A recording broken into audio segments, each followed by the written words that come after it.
Hi and welcome to GRVO TV, G's Reviews, Views and Opinions. Hope you had a good Christmas.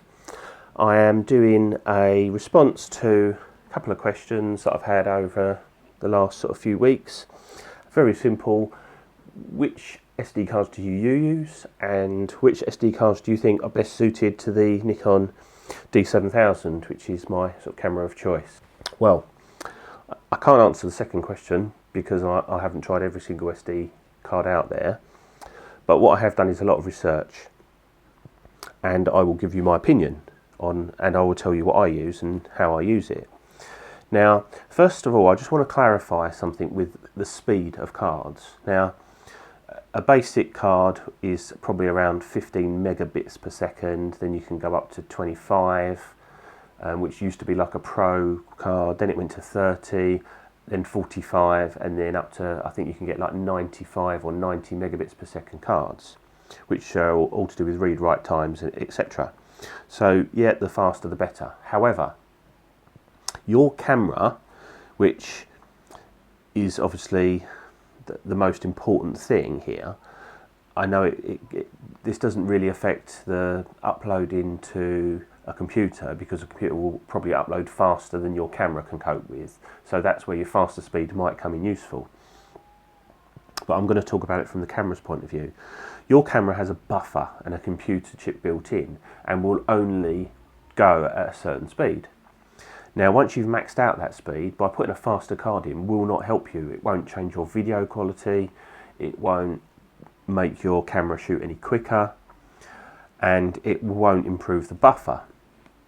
Obviously, what you need to do is to find the point where, yep, that card is the right speed for the camera. It's a shame they don't, and I've never seen it written anywhere. They don't sort of tell you what sort of is the ideal speed or the best speed for your camera, but hey ho. So anyway, I've done quite a lot of research, and I'm going to show you, this is just my notes, I'm going to show you what I use and why. Now, I've got a Nikon D7000 and I've got 2 card slots.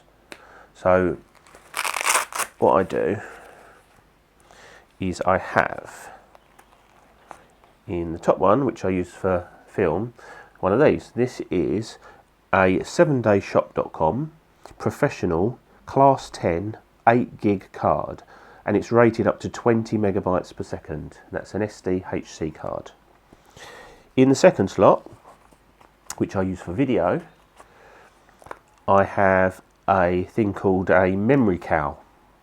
Now these, you can get them on eBay, or you can go to their website, and I don't get any sort of, I've never spoken to this company, I just use their cards. So I'm not on, I'm not saying, yep, use these, up to you, I don't care.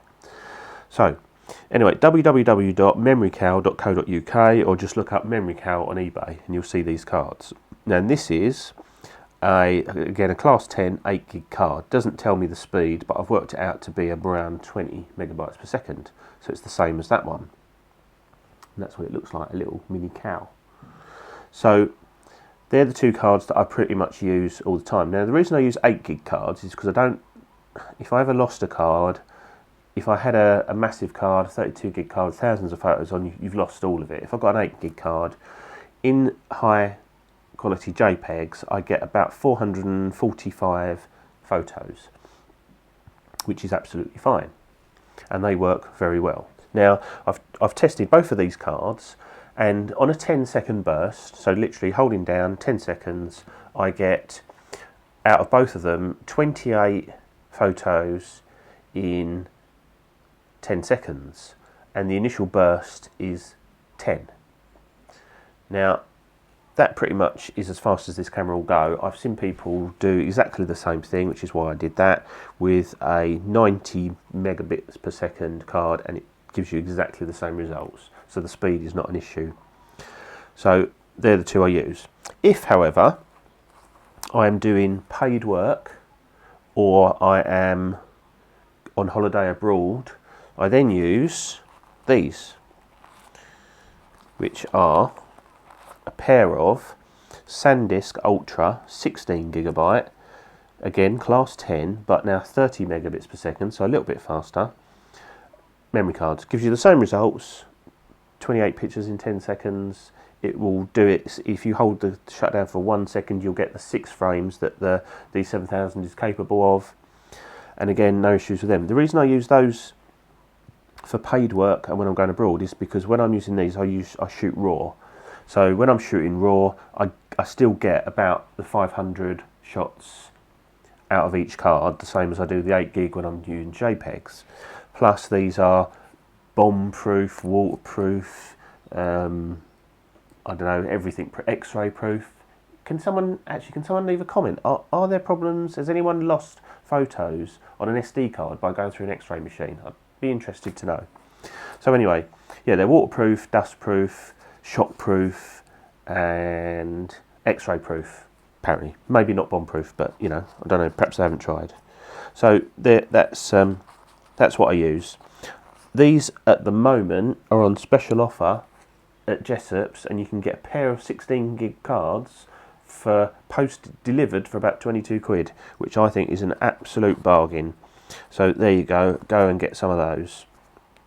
And I say these 2 8 gig cards, they don't sound like good value for money now because of the sale on those, but they cost around about £8 each, and you do get special offers on them as well. And I say I have no issues with either of those cards whatsoever. Anyway, so that's I'm just going to actually quickly, just to prove a point, that's an 8 gig, that's one of the 7-day shot ones, that's the one I've had probably for the longest in there. We'll just set this to auto manual, and you'll hear that's your burst. I'll do it again, just wait for the buffer. Dun dun dun dun dun. Ready. There you go. Buffer. Done. So, you know, I've just rattled off, I think about, let's have a look, 20 pictures there. Yeah, so 2 bursts. It'll do 10 in a burst. Absolutely fine at 6 frames per second. So it was about, you know, 1.5 seconds. You've done 10 photos. Very rarely do I use that anyway. Normally I set the camera up to 4 frames per second, and because I don't need to be shooting at 6 frames per second anyway. So for me, those cards work absolutely fine, and as you can see there, the buffer doesn't really take that long to write all of those photos to the camera.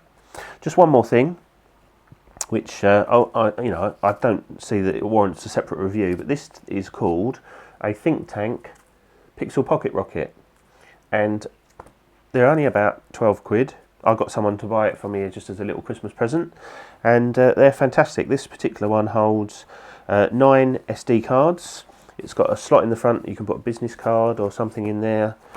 It's orange, and I think you can get blue ones, and the idea is that they're different colour to the inside of your bag so you can see it nice. They keep your cards nice, you can get it out quick and easy, you can attach it with a little lanyard it comes with to your bag, and I just think that is a fantastic little thing. When I'm swapping from my main bag to my day bag, I literally just pop that in with me, and I've got all my SD cards there, no problem.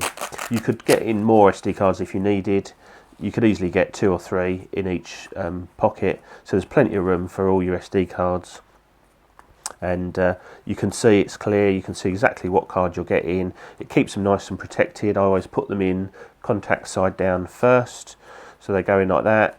And just a lovely little item, cheap and cheerful, does what it says on the tin, but I think that's an essential bit of kit for your camera gear. Anyway, I hope that's been useful and answered your questions, and I'll see you soon. Cheers, bye.